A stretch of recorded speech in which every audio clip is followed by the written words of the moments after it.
What's up, you guys? Teddy Striker here, and this Saturday is UFC 326. Max Holloway is taking on Charles Oliveira for the BMF title, and here are my predictions for all the fights on the main card, starting with the main event, Max Holloway versus Charles Oliveira, and I'm going to go with Max Holloway. I feel like Max Holloway's striking is a little bit too sharp and too fast for a guy like Oliveira, who's a little bit too stationary at times. Like, he kind of walks forward, and he doesn't have the best range management because a lot of times he gets clipped by something on the way in, and I do think that Max Holloway is going to be clipping him a lot.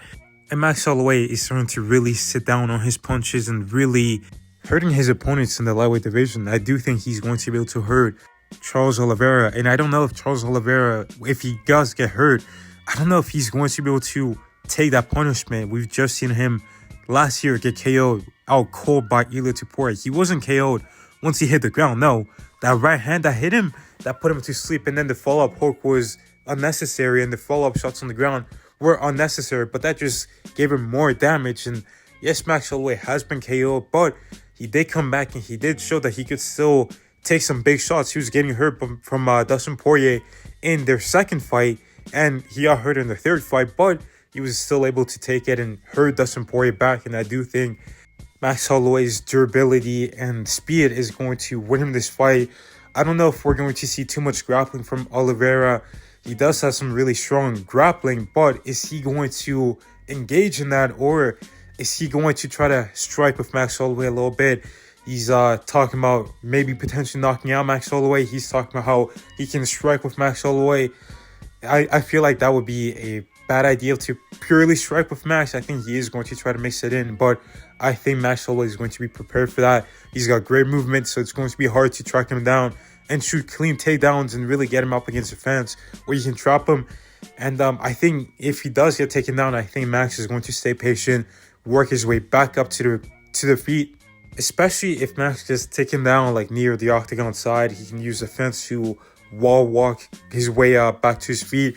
If he's more in the center of the cage, I feel like that could be problematic for Max because there won't be any barriers to help him get back up to his feet. But I do think that he'll be willing to, like, if there's like not that much time in the round, like 30 seconds, I feel like Max won't take any risks and, you know, maybe like stall out the position and hold Oliveira so he doesn't transition. But ultimately, I see Max Holloway ending the fight in the third round with a KO over Charles Oliveira. Moving on to Caio Borralho taking on Reinier the Ritter. And I kind of went back and forth on this one, but I'm ultimately going to go with Caio Borralho. I feel like his striking is a little bit too sharp for RDR. He's got a great jab, and he's got the leg kicks that are open to him because RDR is a southpaw as well. And Borralho has some respectable grappling of his own. I think his grappling is pretty decent. He had a grappling match with Brendan Allen, and he beat him. And obviously, RDR wasn't 100% when he fought Brendan Allen, but RDR still did well in that fight.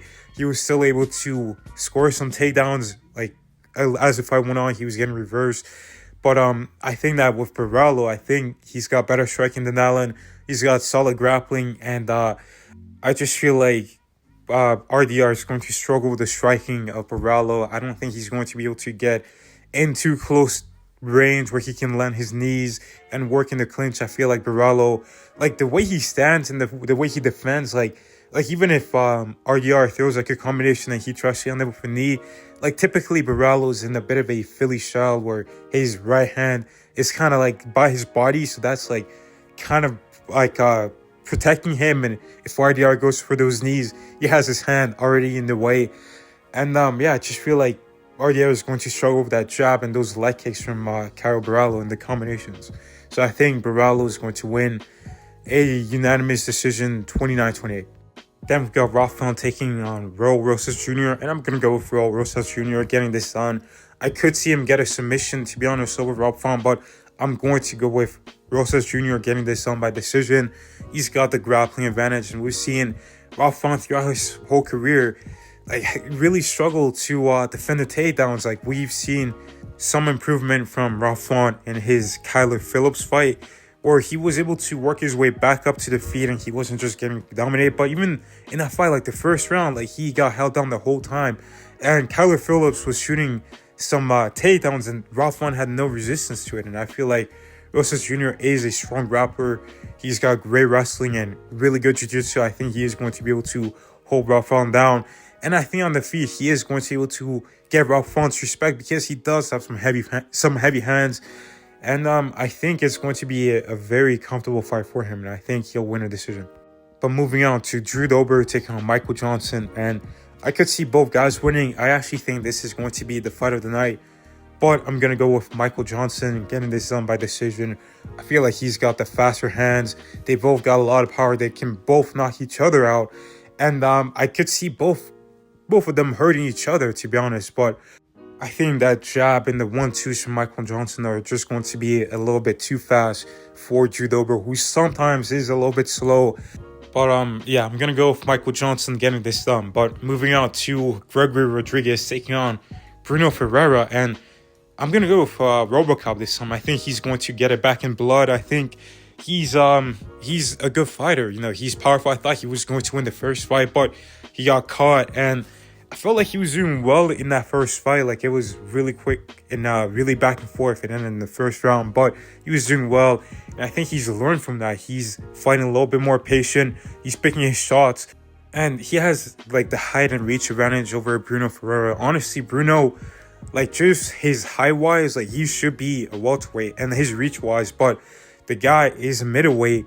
And yeah, he's explosive and he's got a lot of power. But I do think that Gregory Rodriguez can keep this fight a little bit on the outside and not crash into his punches as much. Sometimes he is a little bit slow to retract his shots, and that's kind of what got him knocked out. But I do think he'll be a little bit more patient and maybe fighting off of like single shots instead of trying to throw more in combinations.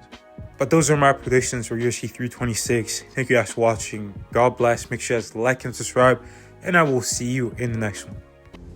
Peace in our time.